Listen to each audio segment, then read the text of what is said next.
Oremos. Padre Celestial, te damos las gracias por habernos reunido el día de hoy, por haber apartado este sábado, el último día del mes de noviembre, para realizar estas conferencias y por el privilegio que tenemos de concentrar la mayor parte de nuestra estancia aquí en tu palabra. Te damos muchas gracias y te pedimos para los que nunca han escuchado de esto, para que no se les complique demasiado el argumento, para que puedan ver con claridad que hay algo muy sencillo en esto y a la vez profundo. Te pedimos por los que ya sabemos de esto, conocemos de estos temas, estamos aquí con el propósito de volver a escuchar y volver a analizar y volver a confirmar nuestras convicciones y nuestras creencias en relación con la revelación extrabíblica. Y por esto te pedimos también tu ayuda, tu gracia y la presencia de tu Espíritu Santo en medio de nosotros. Y todo te lo pedimos dándote las gracias en el nombre de Cristo Jesús. Amén. Ahora todavía no comenzamos y voy a hacer un intento, Bien, estoy sacando mi reloj, lo estoy colocando aquí para ver exactamente cuándo empiece el tiempo. Ahora, este asunto que vamos a discutir es de mucha controversia y a la vez de suma importancia. Hay una importancia trascendental en este asunto que lo vamos a ir viendo, ¿no? Que trae implicaciones prácticas para cada iglesia, para cada creyente, para todos los que se dedican a la obra del ministerio, en un sentido más amplio, ¿no? Podemos decir que este tema es un tipo de parteaguas, es un punto en donde si nos equivocamos, nos vamos a desviar por completo en muchas cosas. Y yo entiendo, como lo comenté en la oración, que muchos de ustedes, y incluso los pastores en esta congregación y los maestros, están ya convencidos de lo que vamos a discutir aquí. Y voy por partes aquí, vamos a dar 5 argumentos.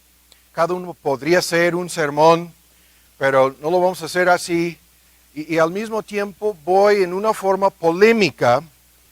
Y para los que no están de acuerdo, el desafío es que comprueben lo contrario. Ese es el desafío, que demuestran que su postura es bíblica, ¿no? Y contestan los argumentos que vamos a ver aquí en una forma resumida, sencilla. Vamos al tema. ¿Listos? En el Evangelio según Juan, comenzamos, en su capítulo 14. Y esto es el trasfondo de este texto, es el aposento alto. Es un discurso dividido en 2 partes. El más profundo de la boca de nuestro Señor Jesús en relación con, algunos lo consideran como su último testamento, como sus últimas palabras, como las únicas indicaciones trascendentales, importantísimas que a nuestro Señor Jesús en su divinidad consideraba como las más importantes que podría dejar con sus discípulos. En el contexto aquí son los apóstoles reunidos, y en ese sentido hay un gran trasfondo, ¿no? En el tema en que nos vamos a meter. Y lo que vamos a hacer primero es lo siguiente: vamos a seleccionar los textos aquí, que son 2, en Juan 14, 26, y luego en Juan 16, vamos a ver los versículos. La lectura en Juan 14 es primero, en relación con la promesa de la llegada del Paracletos, la palabra griega consolador. Lo tenemos aquí en el versículo 26, en una lista de obras que serían realizadas por el Espíritu Santo, tomando el lugar de Cristo, ¿no? La tercera persona de la divinidad que descendió en una forma técnica crucial aquel día de Pentecostés sobre la primera iglesia en Jerusalén. El argumento es que el Consolador, el nombre, el título, ¿no?, que Cristo le asigna al Espíritu Santo, una persona divina en el misterio de la Trinidad, el Espíritu Santo, el cual el Padre enviará en mi nombre. Y la primera promesa, aquí tengo la palabra, las promesas, ¿no? Y la primera promesa, que es de suma importancia, en el versículo 26 estamos, Él enseñará todas las cosas. Os enseñará todas las cosas. Aquí están reunidos sus apóstoles, ¿no? En relación con lo que es, lo vuelvo a decir, su último discurso. Y hay un contexto más amplio en donde en el capítulo 16 se menciona el hecho de que Él tenía más cosas que enseñar, más cosas, ¿no?, que inculcar a sus discípulos, pero no estaban todavía preparados para recibirlas. Y aquí viene en relación con esto la promesa de que la llegada del Espíritu terminaría en este asunto del Espíritu enseñando. Yo voy a decir revelando, y la fórmula aquí es técnica, todas las cosas, ¿no? Eso es el punto aquí en el número 2. Yo tengo la palabra toda verdad, ¿no? Todas las cosas serán reveladas por el Espíritu Santo a estos discípulos, sus apóstoles en forma técnica. Y segundo, la promesa os recordará todas las cosas que os he dicho. Ahora, ¿qué es esto? La promesa de recordar a estos mismos todas las cosas que el mismo Cristo les había enseñado a lo largo de su ministerio público. Pero lo que importa aquí es iban a recibir todas las cosas por medio del Espíritu Santo, y el mismo Espíritu les iba a recordar todas las cosas que Él les había enseñado en su ministerio público. Ahora vamos al capítulo 16, hay que apurarnos aquí, esto es la introducción. En el capítulo 16 del mismo Evangelio según Juan, y vamos en el versículo 12 se menciona lo que acabo de decir, que había más cosas que no les había entregado, ¿no?, en su ministerio público, porque no estaban preparados para recibirlas. Pero cuando en el versículo 13 viniere aquel Espíritu de verdad, Él los guiará, y aquí la misma cosa, la tengo aquí en el número 2, es la misma promesa, toda la verdad, ¿no? La obra del Espíritu les iba a guiar a toda verdad. Y se agrega a esto que no hablará de sí mismo, sino que hablará todo lo que oyere. Esto es en el misterio de la Trinidad y la relación entre las tres personas. Y el punto en el versículo 13 estamos, os hará saber las cosas que han de venir, las cosas en el porvenir. Eso es el tema de la escatológica. La escatología es un tema escatológico en relación con las cosas futuras hasta el fin del mundo. Ahora ven con mucha atención estos tres puntos, porque lo que tenemos en este mini bosquejo es algo muy sencillo y a la vez muy profundo. Esta primera promesa se cumplió con la entrega de los 4 evangelios. O sea, los 4 evangelios consisten de lo que acabamos de ver en el capítulo 14, Cristo recordando a sus apóstoles de todas las enseñanzas, ¿no?, importantes. Ahí están narradas, registradas, grabadas en forma permanente en los 4 evangelios. Ahora, segundo, esto de que serían guiados a toda la verdad, eso es lo que tenemos en el Nuevo Testamento, en todas las epístolas, ¿no? Las epístolas del Nuevo Testamento son el cumplimiento de estas promesas. Las epístolas de Pablo, Pedro, Juan, Santiago, Judas, cumplen con esta promesa. Os guiará a toda la verdad. Y esto es lo que tenemos en las epístolas del Nuevo Testamento, más allá de lo que están los 4 evangelios. Y la última promesa, os hará saber las cosas que han de venir. Eso es lo que tenemos, no tan solo las cosas en el porvenir en el libro del Apocalipsis, lo tenemos en la forma más amplia, y en todas las partes proféticas que hablan de eventos futuros, escatológicos, profetizados para el fin del mundo, en las partes proféticas de las epístolas y de los 4 evangelios, tenemos el cumplimiento de la tercera promesa. ¿Y cuál es el punto? El punto es muy sencillo. Encapsulado en estas promesas está el tema que estamos introduciendo aquí. Y la pregunta es muy sencilla. La pregunta es de si esto se cumplió o no. Si el Espíritu Santo les recordó todo o si cuando cada ratito salen con otro evangelio perdido, oculto, misteriosamente que salió de la nada, de si no habrá algo más allá de lo que tenemos en los 4 evangelios. Esa es la pregunta. Porque estos que salen después con el evangelio según fulano, ¿no? Son evangelios que consideramos nosotros como de revelación extrabíblica, o sea, aparte de la Biblia, aparte de lo que ya está registrado aquí en el Nuevo Testamento.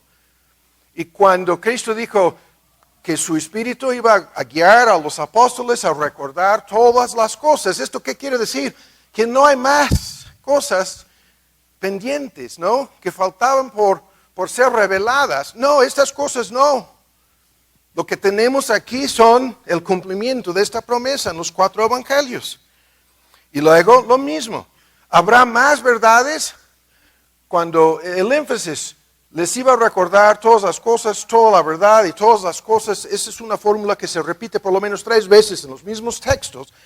Y la pregunta es de si esto se cumplió o no. O si no habrá más revelación, si no habrá más información. De si nos faltaba algo, ¿no? Que no les fue revelado a ellos, sino posteriormente a otras personas en el transcurso de la historia del cristianismo. Esa es la pregunta. Y la última cosa aquí, en relación con los eventos proféticos escatológicos finales, la pregunta es de si aquí tenemos toda la revelación. Misteriosamente el Apocalipsis termina con esta tremenda advertencia de que si alguno quitara estas profecías de este libro, Dios quitará su parte del libro de vida, ¿se acuerdan, no? Y de la santa ciudad y de las cosas que están escritas en el libro, dando a entender que todas las cosas fueron reveladas aquí, en el último capítulo del último libro, el Apocalipsis, la afirmación de que esto se cumplió y la terrible advertencia de no agregar, no añadirle nada a esto. Eso es lo que vemos, ¿no? Y ahí está encapsulado todo el argumento. Y lo que vamos a ir alegando es lo siguiente: esto se cumplió al pie de la letra. Y por lo tanto, el fenómeno de revelaciones, aparte de lo que tenemos aquí, no es algo bíblico. No es algo fundado en la palabra de Dios, sino como vamos a ver aquí en una forma resumida, es algo peligrosísimo que comienza con la negación de lo que estos textos dicen.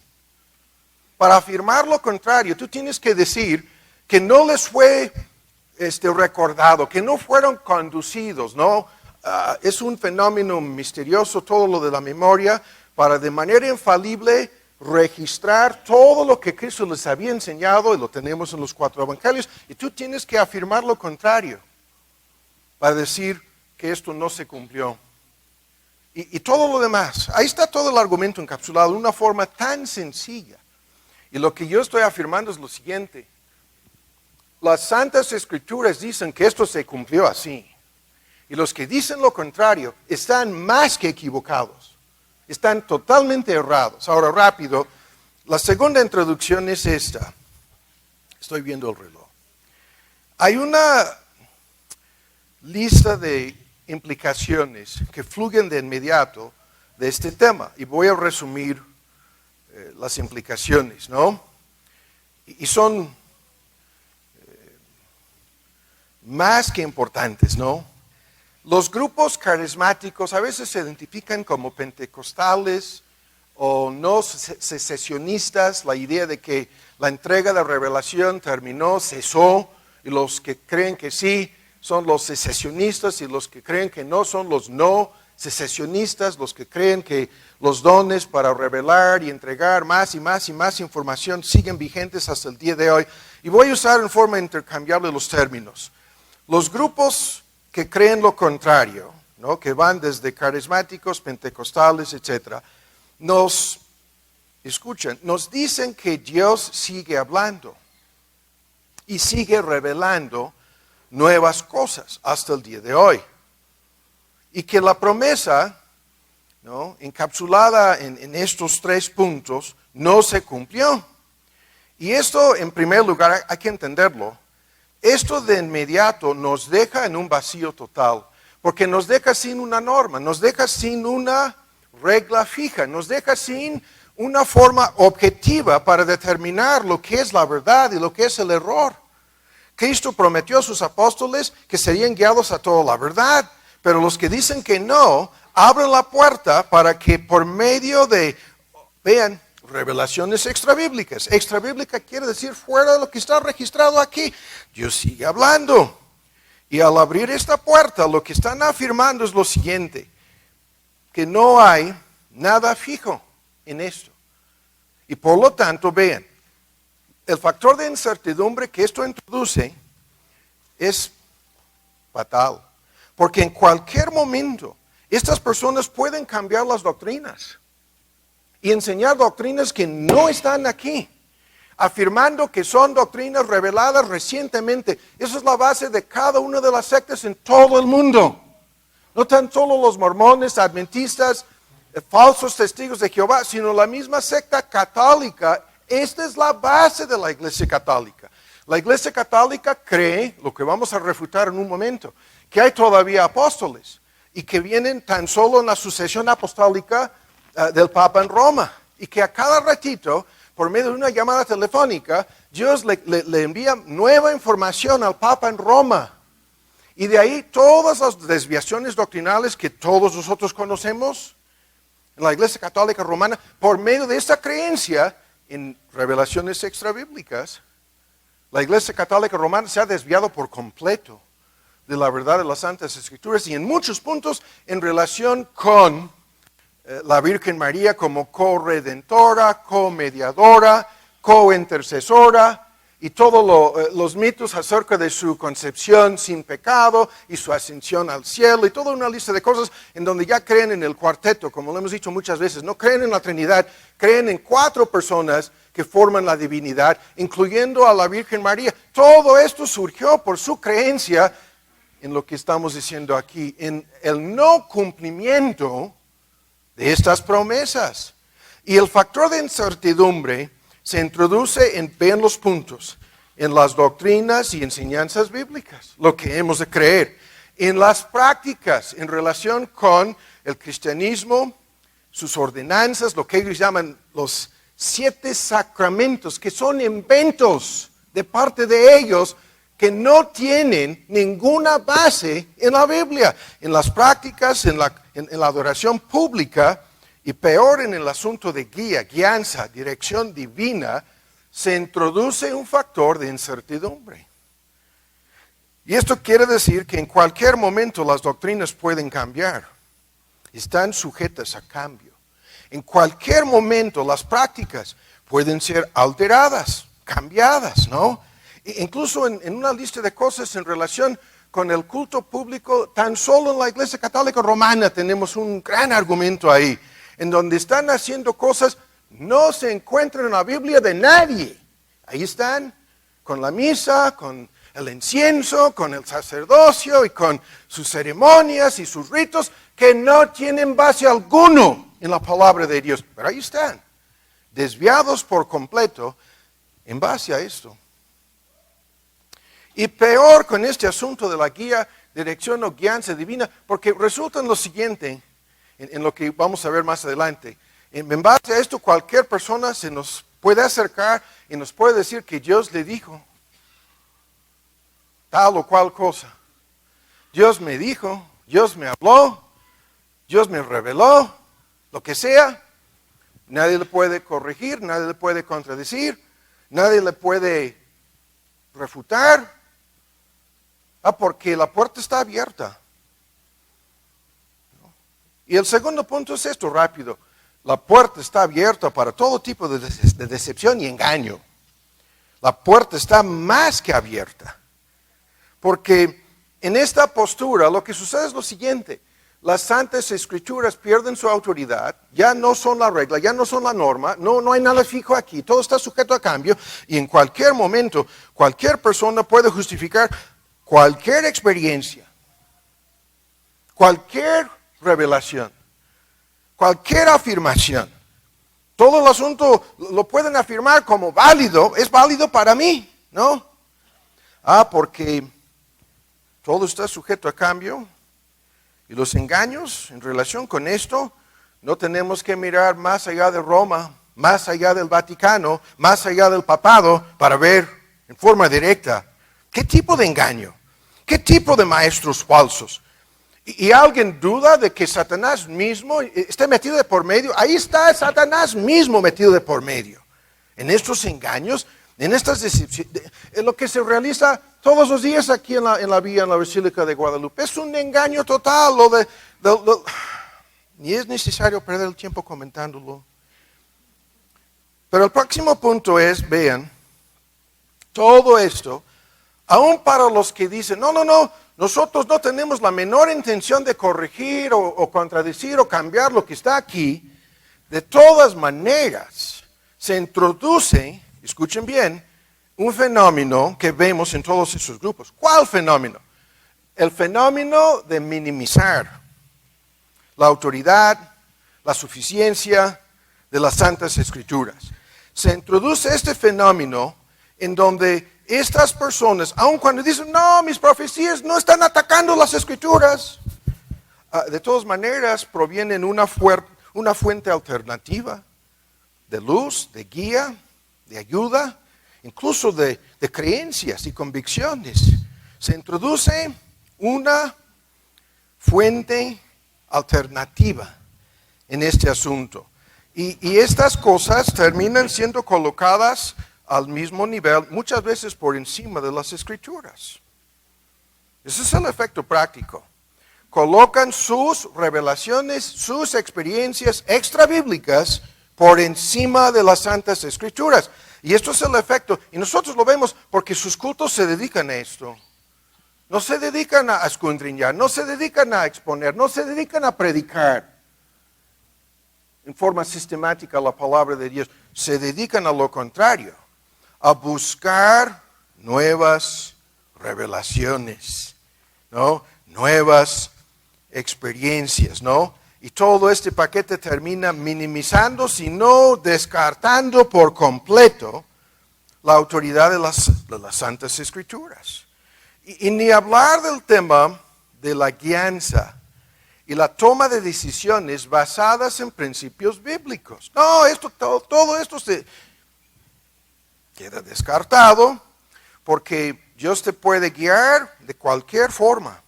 A través de sueños, a través de voces, a través de visiones, a través de profecías.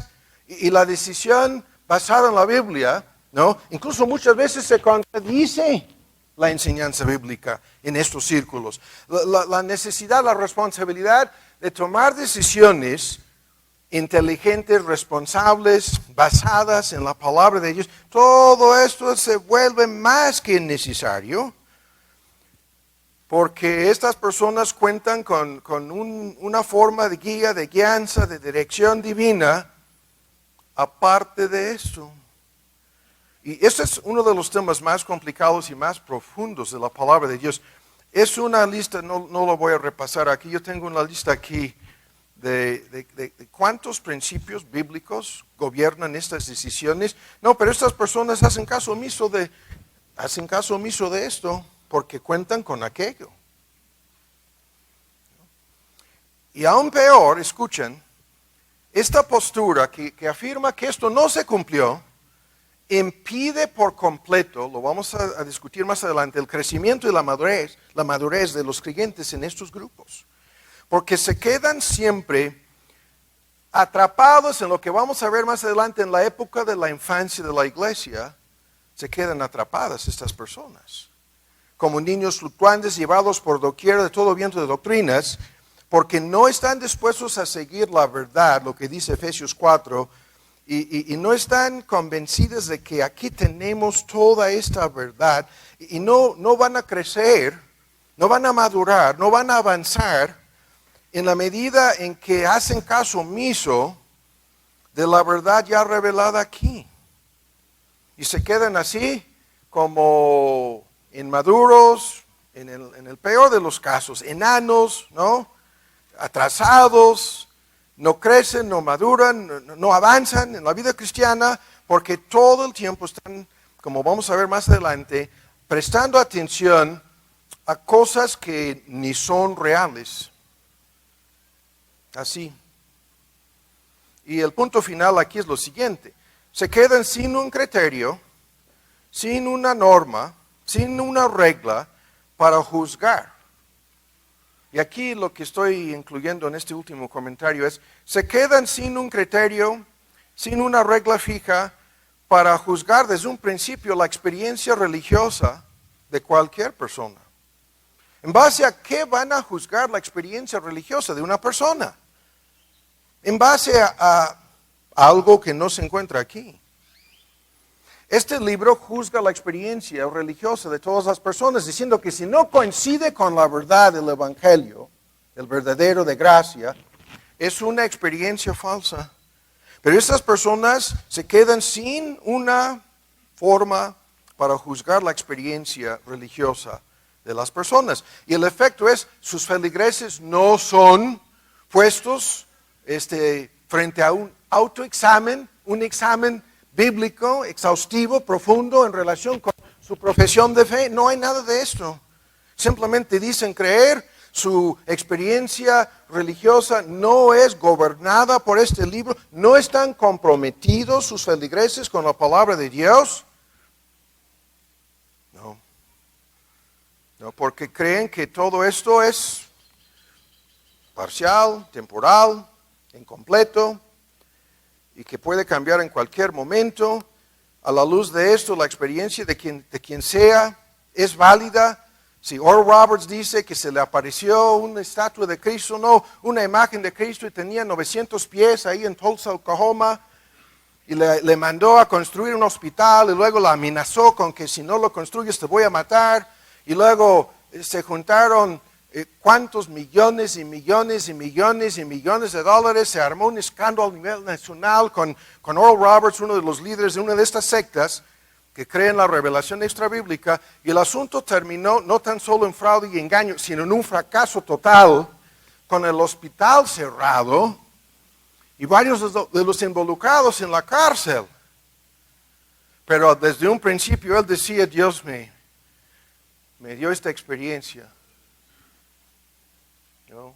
Esto fue en los 90s, lo que estoy narrando aquí, finales de los 80s en la Unión Americana. Ahora, la contraparte en forma de terminar la introducción es lo siguiente. La contraparte dice lo que hemos dicho. Primero, estas promesas se cumplieron.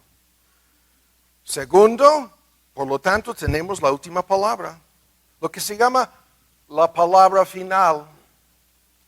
La última la tenemos. No habrá más revelación. No habrá más profecía. No habrá más inspiración directa, ¿no? Por medio de dones extraordinarios. No habrá más de lo que tenemos aquí. Y por lo tanto, Dios no cambiará nada.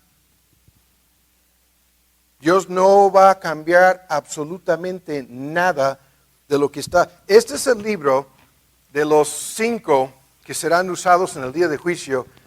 Este es el primer libro que será usado para juzgarnos, ¿no? Porque esta es la palabra final.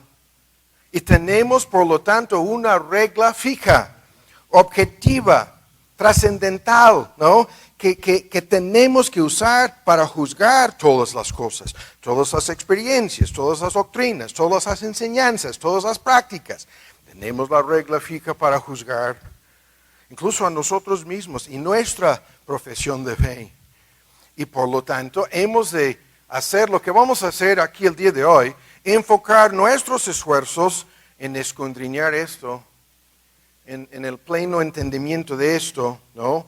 En la comprensión y la aplicación de la palabra de Dios a nosotros mismos, a nuestra experiencia cristiana, a nuestra profesión de fe, a nuestro proceso de santificación así. Ahora, Termina la introducción y ya estoy en problemas. Porque ahora viene un argumento técnico que tengo que introducir en esta parte del tema. Esta es una conferencia, no estoy predicando. Y la distinción técnica aquí es en relación con los dones que llamamos extraordinarios en el Nuevo Testamento, en contraste con dones ordinarios. Los extraordinarios son dones que fueron dados para comunicar la nueva revelación. ¿Qué quiere decir esto? Estos dones extraordinarios son el apostolado, el don de profetizar y el don del conocimiento o la ciencia. Eso es un conocimiento especial que Dios comunicaba directamente a la persona en forma personal, parcial y temporal. Lo vuelvo a decir, estos dones extraordinarios para comunicar lo que nosotros llamamos la revelación neotestamentaria. Los 27 libros del Nuevo Testamento están en la mira de esta fórmula, revelación neotestamentaria. Los dones para comunicar la nueva revelación, como vamos a ir explicando, ya no existen, porque cumplieron su propósito. Pero en segundo lugar, en estos dones extraordinarios, escuchen, hay un paquete de dones que servían para verificar y autentificar tanto el mensaje como el mensajero. Y el punto es también importantísimo. En este paquete de dones extraordinarios, primero dones para revelar, aquí lo tengo, dones para revelar todo esto. El apostolado, el don de profetizar, ¿no? El don de conocimiento o inspiración directa, ¿no? a la persona. Estos dones revelaban la verdad en forma verbal al principio y luego en forma escrita permanente. Pero segundo, los dones que servían para autentificar, verificar, ¿no? lo que había sido revelado por boca de estas personas dotadas.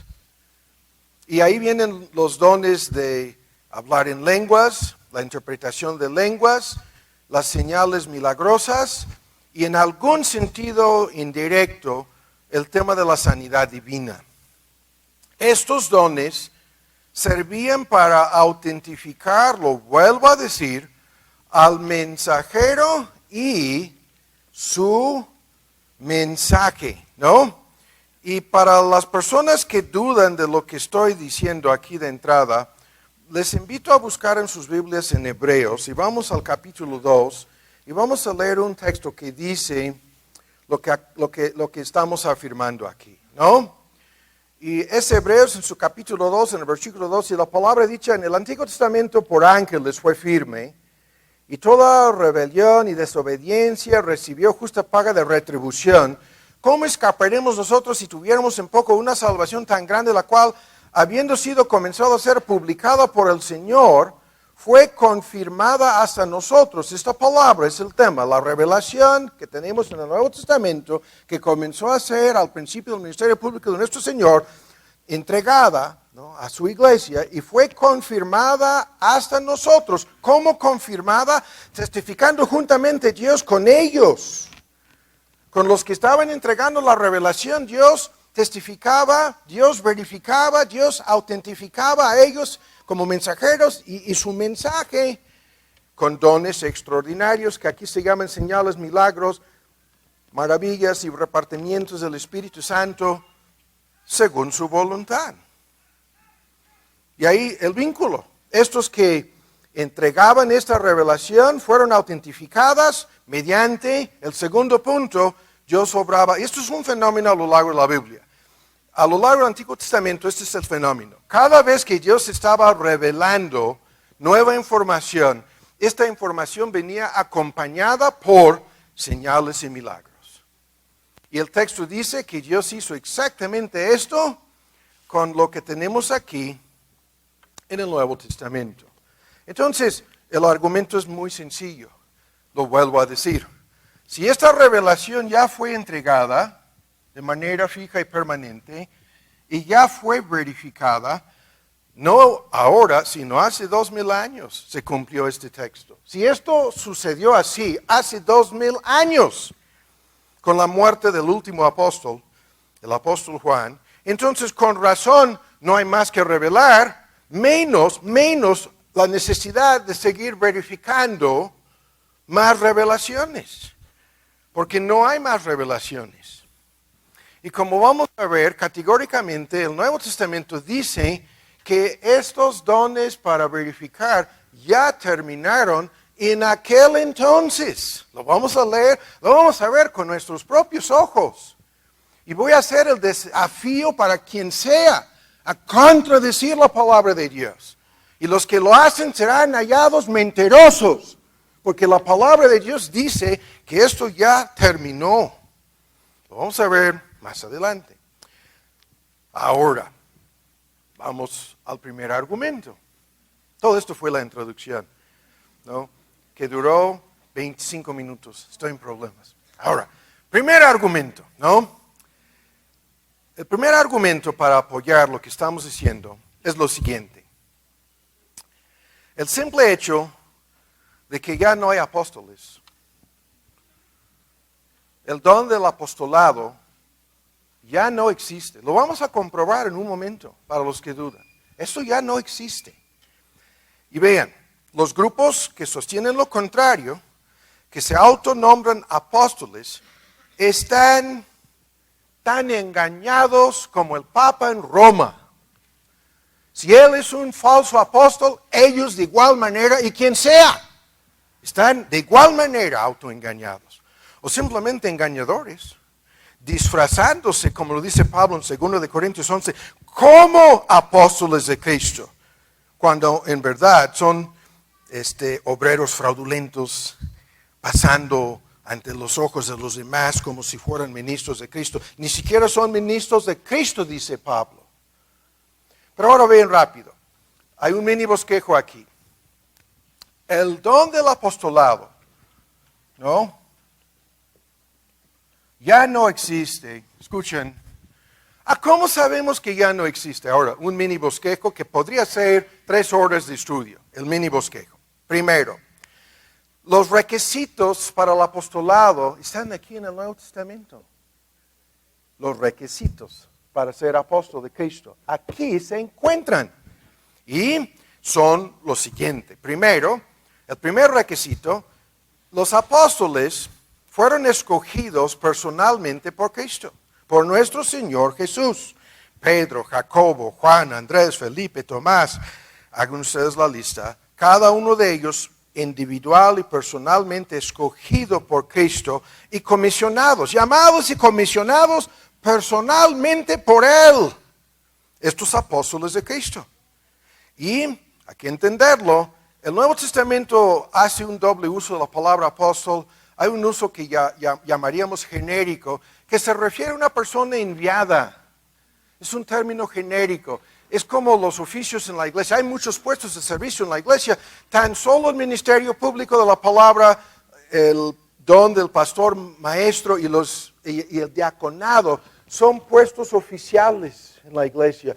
Hay 1000 puestos de servicio que no son oficiales, en donde no hay una lista de requisitos, en donde no son ordenados, en donde no. Pero eso es lo mismo con el uso genérico de la palabra apóstol. De eso no estamos hablando aquí el día de hoy. Estamos hablando de los apóstoles escogidos, preparados, comisionados por Cristo, y escuchen con mucha atención, para ser en primer lugar los testigos oculares, los testigos autorizados, ¿no? Los testigos presenciales de su resurrección, de sus palabras, de sus hechos. Ahora, a lo largo del libro de los Hechos, hay un grupo de hombres identificados como los apóstoles de nuestro Señor, y estos hombres hacen lo que acabo de decir. Incluso esto es su forma de defenderse. En el primer capítulo de los Hechos, vamos a leer, vale la pena leer, Vean, hay que detenernos aquí un momento.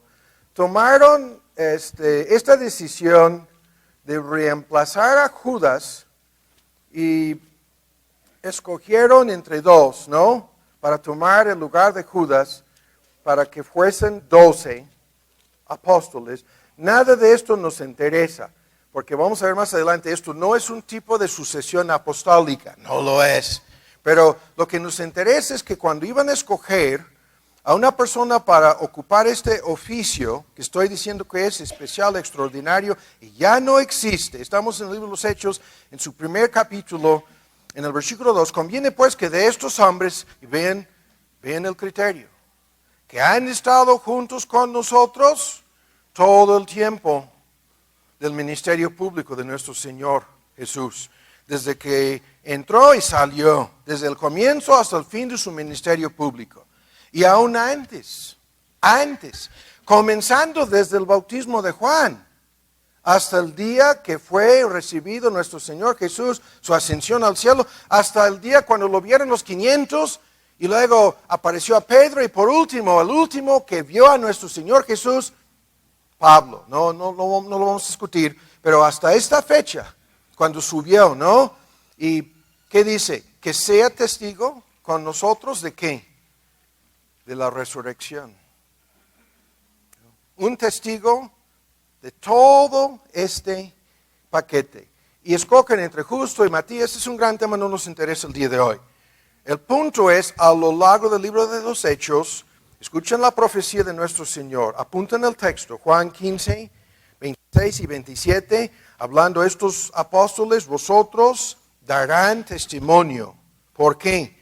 Porque han estado conmigo desde el principio. Y a lo largo del libro de los Hechos íbamos a traer una lista de textos, pero el tiempo no lo permite. Es en Hechos 2:32, 3:15, 5:32, 10:39 y otros textos que los mismos apóstoles decían, nosotros somos los testigos oculares de todo esto. Y nadie más. Nadie más. Pablo afirma que él fue la última persona que vio a nuestro Señor Jesús resucitado así. Nadie más. Ahora, el próximo requisito, vean rápido, hay que apurarnos aquí. Estos apóstoles fueron guiados por el Espíritu Santo a cumplir con esto. ¿No? La revelación de esto llegó por boca y supervisión de ellos. De ellos. Se cumplieron estas promesas dadas, estas promesas fueron dadas a ellos y nadie más. A estos 12 apóstoles. Y fueron recordados, escribieron toda la verdad, incluso todos estos misterios acerca del porvenir. Y hay que entenderlo, en base a esto, estos hombres, inspirados por el Espíritu Santo, poseían una autoridad única, una autoridad extraordinaria, lo que llamamos autoridad apostólica, en el peor de los casos para pronunciar la anatema apostólica, la condenación al infierno, para aquellos que se atreven a predicar otro evangelio, inspirados y autorizados con una autoridad extraordinaria que a ellos y nadie más no les pertenecía. Y a este grado, escuchen, a lo largo de sus escritos dicen, que nos imitan a nosotros en la medida en que vean que estamos enseñando y imitando a nuestro Señor Jesús, que sean imitadores de nosotros. Pablo repetidas veces, sean imitadores de mí. Y vean su autoridad. Si alguien no obedece nuestra enseñanza por medio de estas cartas, el texto en 2 Tesalonicenses 3, hay que ponerle una etiqueta, hay que señalar a esa persona y hay que romper el comunión y el compañerismo con esta persona para que se avergüence. No hay que apartarse de estas personas para que se avergüencen. Porque nuestros escritos poseen esta autoridad apostólica. En 1 Corintios 14, cuando no pueden hablar más que 2 o 3 en un culto público enseñando y predicando, cuando no hay un intérprete, ni pueden hablar en lenguas, cuando no pueden hablar ni las mujeres en forma pública en la congregación, menos en lenguas, Pablo dice, si no reconocen que lo que estoy escribiendo es la palabra de Dios, que son los mandamientos de nuestro Señor Jesús, serán ignorados, serán descartados, cumpliendo exactamente lo que estoy citando aquí. Eso es otro gran argumento sobre una autoridad única. Estamos hablando de eso, que a ellos les perteneció. Y ustedes lo entienden perfectamente bien con las pretensiones del farsante en Roma. Este cuate afirma ser apóstol y afirma tener esta autoridad única, de tal modo que nadie ni nada le puede contradecir. Él es vocero de Dios. El día de hoy no vamos a discutir todo el fenómeno de profecía, que comienza con Dios poniendo su palabra en la boca y controlando a Moisés, ¿no? Y a los demás profetas bajo el Antiguo Testamento. Esto es otro asunto, pero ¿con cuál autoridad hablaban estos hombres? ¿No? La misma que pretende tener el Papa en Roma. Y si tú vas a decir que el Papa en Roma no tiene dicha autoridad, ¿con cuál base vas a decir a estos grupos carismáticos que ellos tampoco, en base a esta autoridad, como la estoy pintando aquí, en base a esta autoridad apostólica,